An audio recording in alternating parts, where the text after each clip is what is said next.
I think is the roads need to be worked on more. The vision on the roads that you come down these county roads need to be worked on.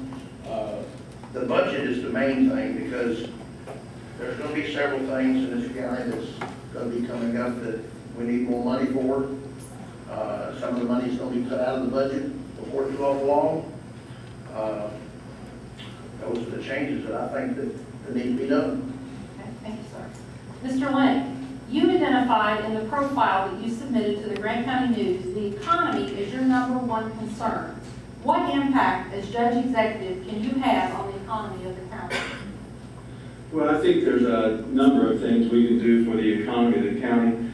Certainly, we continue to work with the cities, the industrial authorities to try to bring new industry here to the county. That should always be foremost on our minds, and we do that every day. We also need to be aware that we control the tax rate, and for 12 years as a county judge, I have kept the tax rate basically the same, recognizing that any increase is going to come out of hard-earned pocketbooks, and families are out there struggling right now. And then one of the other things that we do in regard to the struggling economy right now is to continue to increase the amount of money that we appropriate for social services, recognizing that people are hurting throughout the county, and we try to make that money available to them through the Community Action Commission and other means. So there's a lot of impact that the county judge has daily upon improving people's lives and helping them with quality of life. Just recognizing that they are struggling and helping them in any way possible. Thank you. Mr. Boloff, the Epperson landfill pays roughly $250,000 annually in host fees to the county. If the landfill closes, what ideas do you have to fill the revenue void? Please explain. Well, that's going to be a hard situation for the budget to withstand. The rock quarry, from what I understand, they're talking about bringing a rock quarry in. I think that'll be a good thing for the county. Any other industry that we can go out, which I will try to do, to bring into this county, whether it's linked in with Toyota. Toyota's so close to us right now that we should have some type of spin-off industry in this county for them.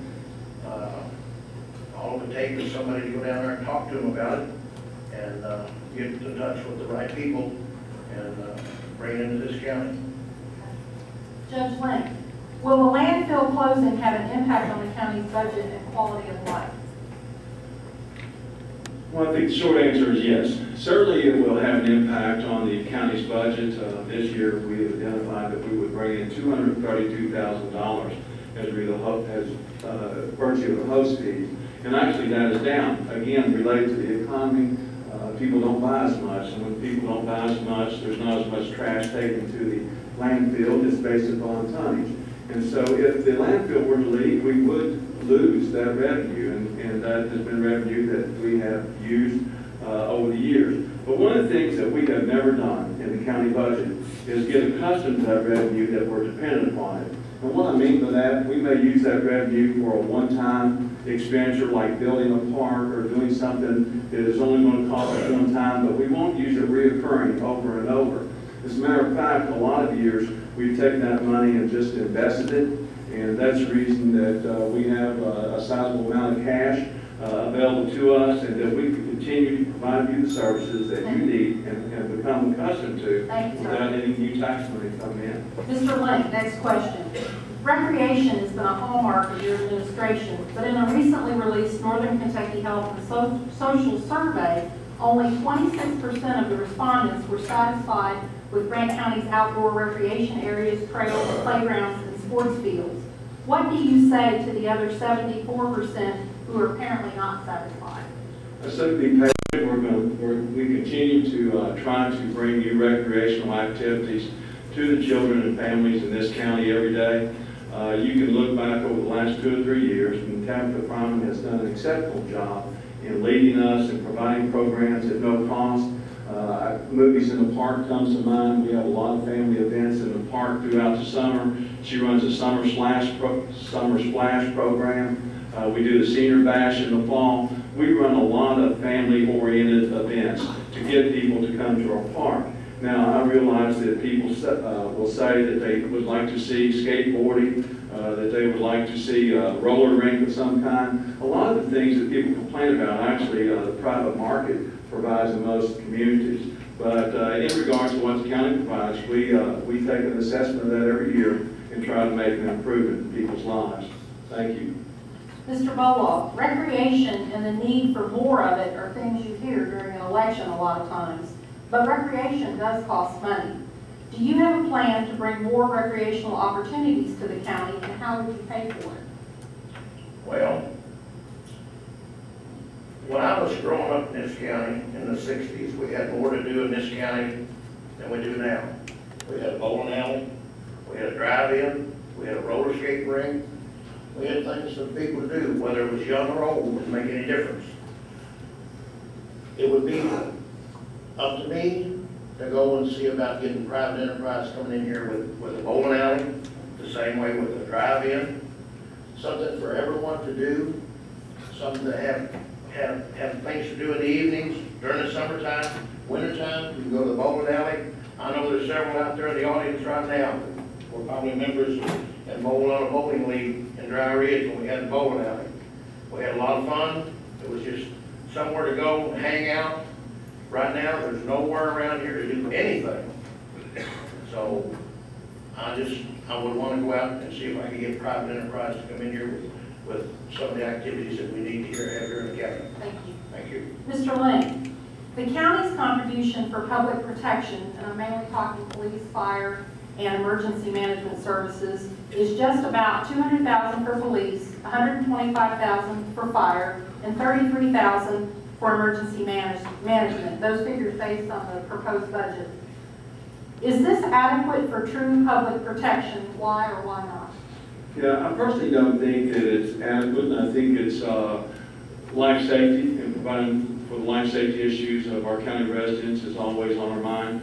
I would like to think that we will continue to make progress, and the numbers that you just cited, Jamie, are currently out of the budget that we're proposing Monday night, and there's increase in all three. But it's going to require even more.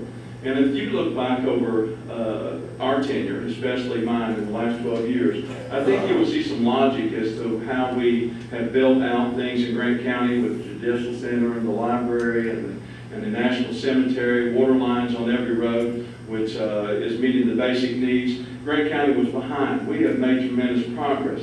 And I would like to think over the next 4 years that we're going to make tremendous progress in the areas that Jamie Baker Nance just cited, in increasing patrolmen on the street, building firehouses, and doing more for our firemen and EMS services. Thank you.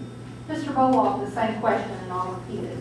The county's contribution for public protection, and I'm talking police, fire, and emergency services, is just around $200,000 for police, $125,000 for fire, and $33,000 for emergency management.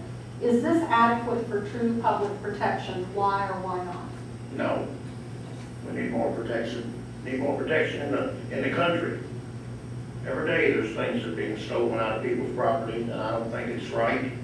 I think there should be more sheriff's patrols on the county roads. The sheriffs, that's where they're supposed to be, is on the county roads. And everybody knows that. But there's not enough to go around, so I think there should be more for that. Same way with fire protection. They've got water lines laid down the county that you spoke of, and there's no fire hydrants. If you want a fire hydrant put in on a county line, you have to pay for it yourself, and I don't think that's right. I know I had to, and I think there should be money appropriated for that out of the county, and just to protect the people of the county itself. Mr. Lane, can government be more